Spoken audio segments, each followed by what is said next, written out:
Hi, everyone. So Emily Belding from IONNA. So IONNA is a public-facing EV charging company founded last year. We have 8 founding partners in the automakers. Those are BMW, General Motors, Honda, Hyundai, Kia, Mercedes-Benz, Stellantis, and Toyota. And so what makes IONNA special and having that automaker backing is that we're really focused on the customer experience, the driver experience. What we're building out is a public-facing fast charging network nationwide, focusing along the top 50 metro areas and key connecting corridors.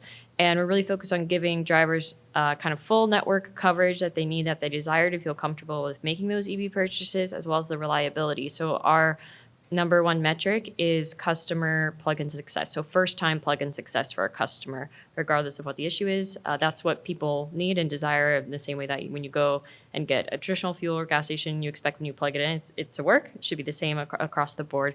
And we're also really focused on providing amenities that customer want. So I'll get more into that, but that includes, canopies, lighting, access to food, restrooms, all of those things. So a couple of really great things about working with the automakers as our backers. Number one, we are able to work with them on interoperability. So using different models, as Stephanie pointed out, a lot of new EV models are coming online across the board from all of these automakers.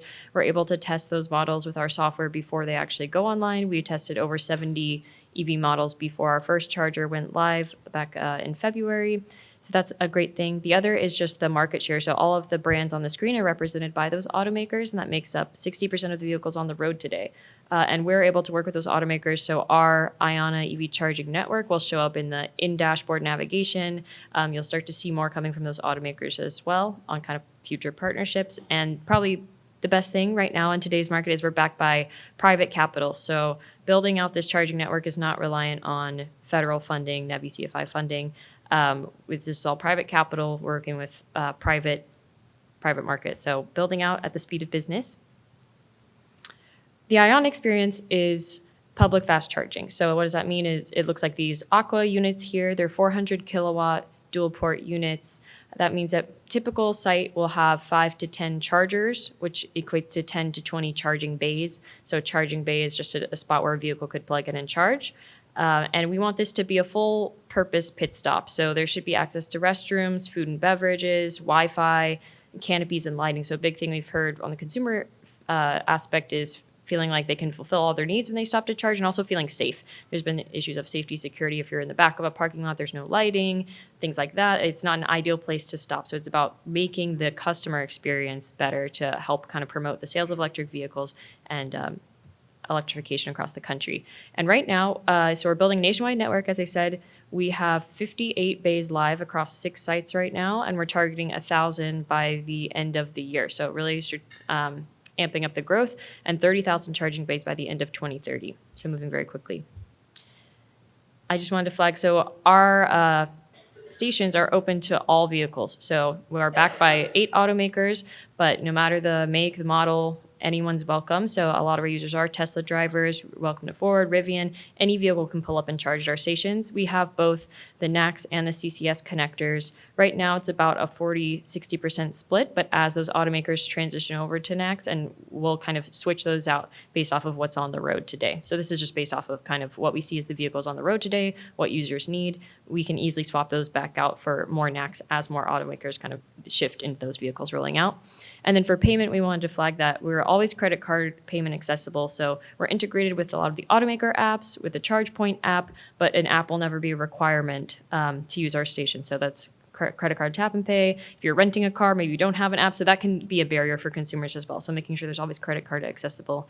And then on the opposite end, we're working with the automakers for plug-in charges as well. So that's when you link your payment information directly to the vehicle, and then you can just plug in, go. So if you are someone who goes out and buys, a new Prologue or something, and you want to link your payment information to the VIN, then you easily just plug in and move on. You don't have to even worry about pulling out payment. So making the driver experience better all around.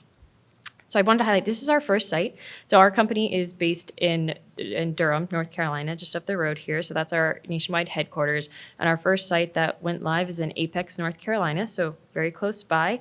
What I want to highlight about this site is this was an old gas station. So this was a Phillips 76. It was no longer being used. It was kind of a shut down gas station. So we came in, bought the site, remediated, and then we were able to turn the convenience into a really great experience. We worked with Apex Economic Development. We worked really closely with the city. They helped us find a local businesswoman who now sells her baked goods out of here, coffee. There's a co-working and office space. So at this kind of site, we own both the chargers, canopies lighting, as well as the amenities. So the restrooms, the food access, all of that. And we were able to have a launch event with all the automaker representatives there, as well as the mayor, representatives from the state were there as well, from NCDQ, I think some folks from NCDOT as well.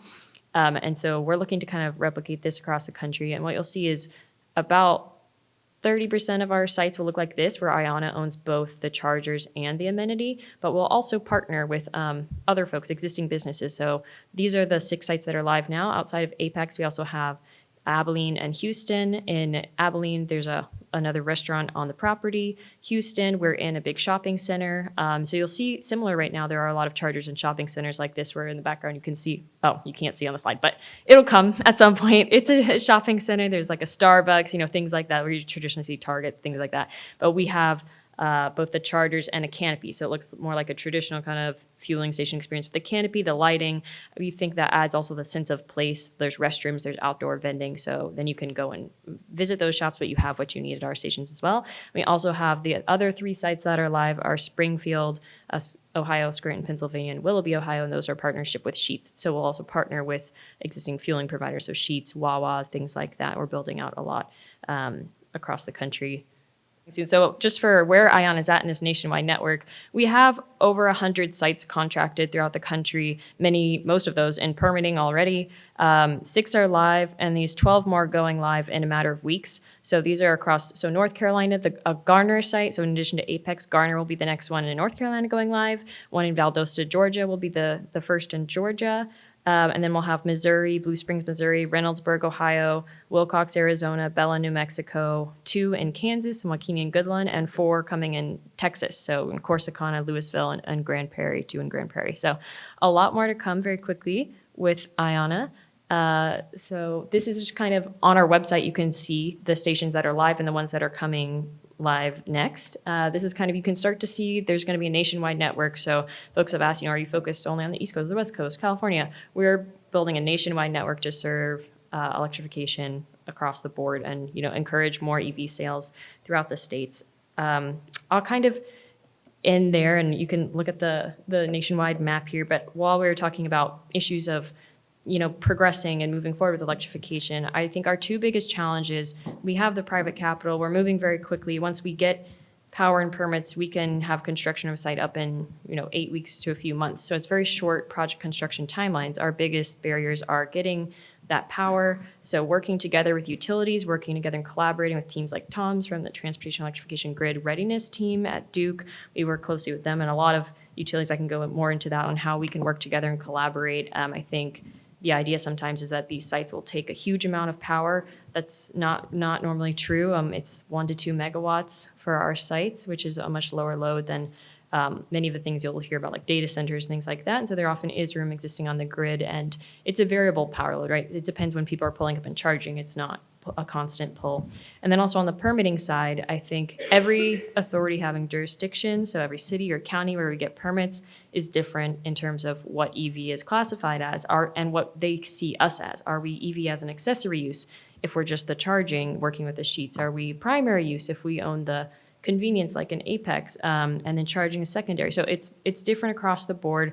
I think that, as many have mentioned today, there's opportunity to streamline there. In California, of course, they already have streamlining regulations, but I think there's more that can be done in terms of actually getting those implemented. I know a lot of folks at the state level are still working to how, once we pass a statewide regulation, how do we follow up and educate the cities and the counties and see how are you implementing that in your city or your county in terms of streamlining regulations. Same thing's happening in Florida. It's being elevated to the state, but they're still doing the rulemaking of what does that actually mean for a city or county. So it's not just passing like, let's streamline charging, but then what does that really mean at the city, at the county, at the people who are assigning the permits. And the other thing I call out there is when we think about EV charging, just the chargers alone being streamlined is great, but what folks really want is this whole experience. They want the canopy, they want the lighting, they want the restroom.